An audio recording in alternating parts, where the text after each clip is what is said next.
Well, welcome to Hot Topics, where we've got another interview in our series that looks at health technology issues. Today I'm joined by Matt Cross, UK MD of Hotwire, global PR company that represents technology-led businesses. Good to have you with us, Matt. Thank you very much. Thanks for coming in. Now, we know that health technology is moving at a rapid pace, so I'd just like to talk to you as a company that's involved in the engine room of these developments. What are the changes you've seen in the last 5 years? Yeah, well, I think the estimates from a market size are certainly worth looking at. So in 2014, it was estimated that the health tech market was worth about $55 billion. And now analysts say that's going to grow to over $220 billion by 2020. So you're obviously seeing a great influx of funding going into the startup community, but also a changing perception from healthcare organisations about what they need to do in order to harness some of that great technology to make it work for patient outcomes. So why do you think it's attracting so many entrepreneurs and so many investment funds that have no real background in healthcare? I think it would probably be unfair to say they don't have a background in healthcare, because I think many of them do. Certainly a lot of the more traditional technology VCs are involved in that space. But it's the growth estimates and the growth projections which are driving that. So traditionally, VCs in investment vehicles, they want to get involved to make money, and they want to get involved over anything between a 2, 5, 10-year period in order to get a return. So they've seen a huge opportunity, and now they're ready to be making those investments to think, okay, we're going to get a return on this, and there's a huge market waiting for us. Okay, and that huge market is probably driven by the shifting demographics, isn't it? We've got a huge aging population coming with it. Can you just explain the sort of figures behind that? Yeah, so I mean, the thing about having an aging population is that we're all getting older, and the healthcare is getting better, so we live longer, and that has a couple of knock-on effects. Firstly, the overall patient base, so the number of patients there are in the world, is increasing rapidly. And secondly, there's an increasing requirement for more care from the home as well. So the knock-on effect of that has been that you're seeing a big drive in mobile health tech solutions, so telecare and remote healthcare technologies and solutions. So that is estimated to be about 40% of the overall health tech market today. Right. So the United Nations got figures that's saying that the number of over 60s is going to double to something like 2.1 billion in the world within our generation, which is a staggering amount of people who are going to need a staggering amount of healthcare. Presumably the idea is to keep them out of hospitals and keep them out of those emergency admissions, which brutally cost a lot of money and also cause a lot of pain. Yes, yeah. So traditionally, if you get ill, you go to the GP or you go to your local doctor, and then you might end up in hospital. But you have to go through those traditional face-to-face environments. Now, the GP surgery, particularly in the UK, is sometimes now seen as a bottleneck. So there's a lot of people who are going who potentially don't have to be there. And what we're seeing from a technology perspective is actually that there's a lot of technologies out there which are trying to increase the efficiency of the healthcare system. So we've got legacy systems which aren't set up for the numbers that are coming through the processes with GPs today. So you're seeing things like electronic healthcare records is getting a lot of focus. There's a lot of investment going into that space, and that really is about trying to get smarter about the data that's coming out of from our patients.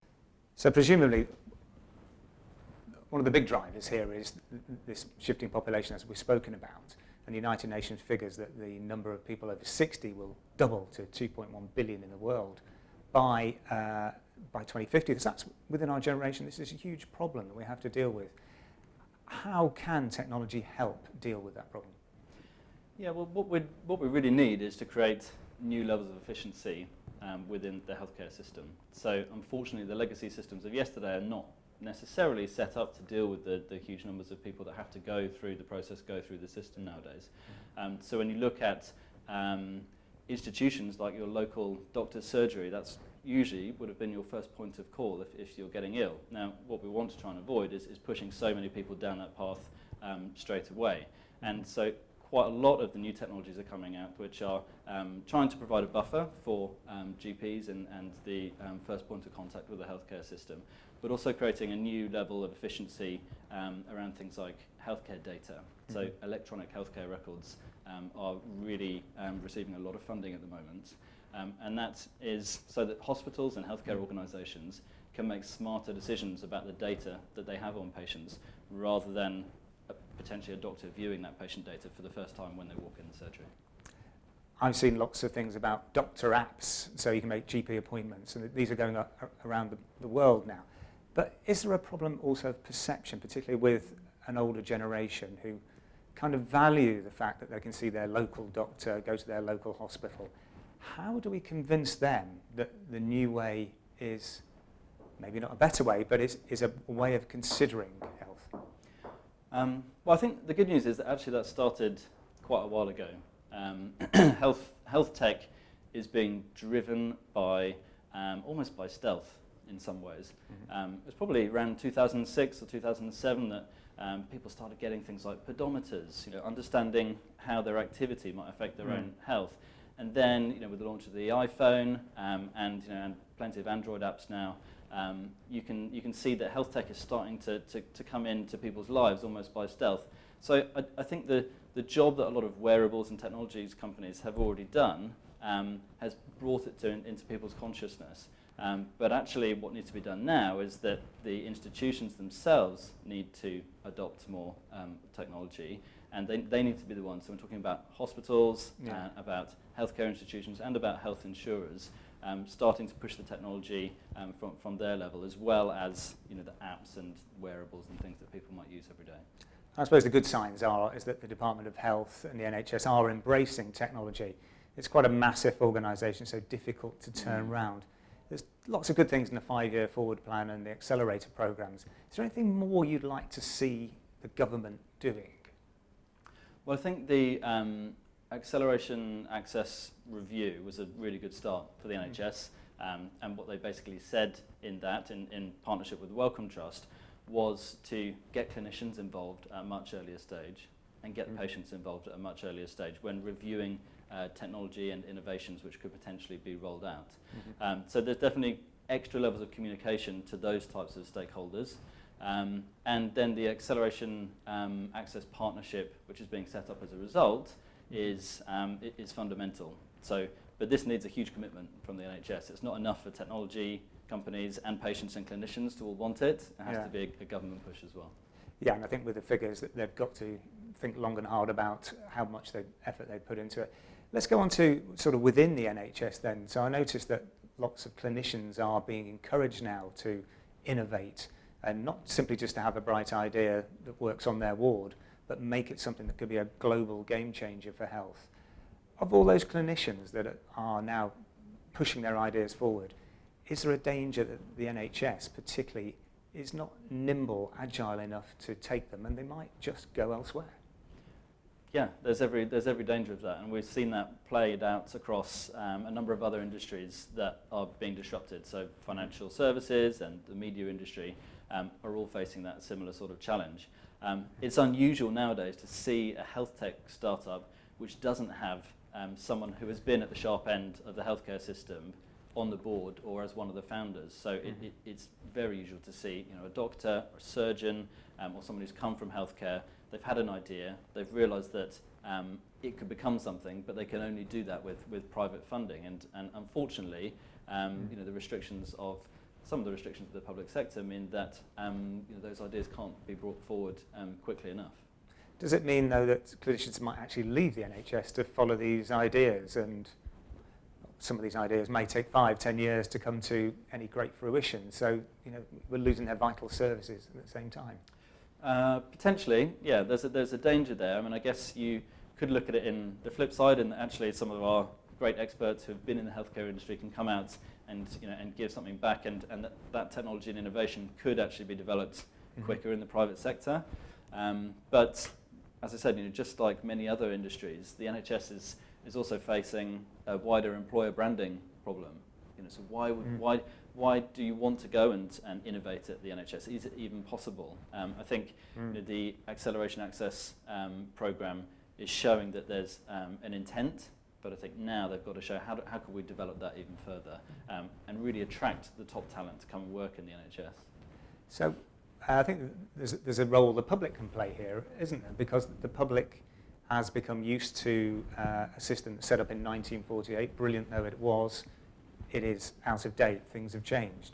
So what are the communication challenges that we need to get the public on board so that they can use more of these, so to start off with the apps, but then also to expect their hospitals to have connected health technology? I think from the consumer's perspective or the patient perspective, there's not a great deal they can do themselves, to be honest, other than have an awareness of the technologies such as wearables and apps which might track their health and fitness. And maybe when they're going into hospital, they're going to see a doctor, talk to the clinicians about what is available. I think quite a lot of the barriers end up being that there might be a technology available, but maybe a patient isn't told about it, or they're not told about it because they didn't ask and didn't sort of trigger that.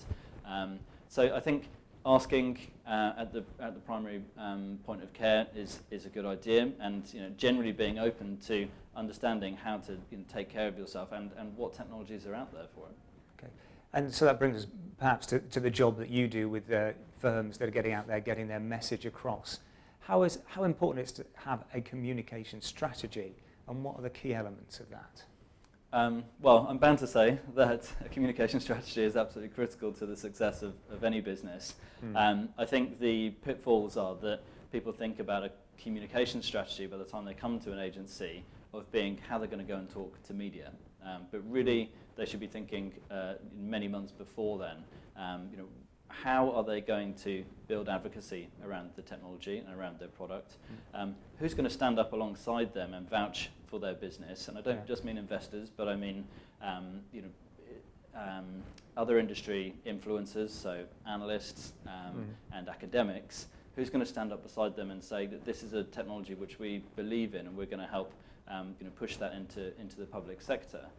So we'd always recommend that before you even think about going out to the media, really get an understanding of what is your value proposition, what is the message that you're going to take out, and who can you engage, which stakeholders can you engage to build up an advocacy around your product and service. And then when you're ready to go out to media, you've got some proof points, and also they're hopefully people that your end customer can believe in as well. So you've got, like, as we have with clinical trials and lots of clinical processes, peer-reviewed information that underpins what you're trying to do. Yeah, I think, so the term peer-reviewed tends to come in from an academic perspective, so perhaps the more scientific end of health tech, but as an industry, the healthcare system and the health industry has been used to a system of peer review. So that is making sure that there are people out there who can validate your technology against what is currently known as best practice. So building up those relationships is absolutely vital, and then leveraging those when you're going out and doing more of an external communications campaign. Okay, well, you see a lot of companies coming through in this exciting world at the moment. What are the things that really are getting you excited? What companies can you see out there? So there's a couple of companies which we've seen recently. One is a firm called Zipline, who are a medical supplies delivery firm. So actually they're working in the third world at the moment, dropping medical supplies from drones. And these are in very remote areas, so they're dropping blood and vaccines to the point when they're actually needed.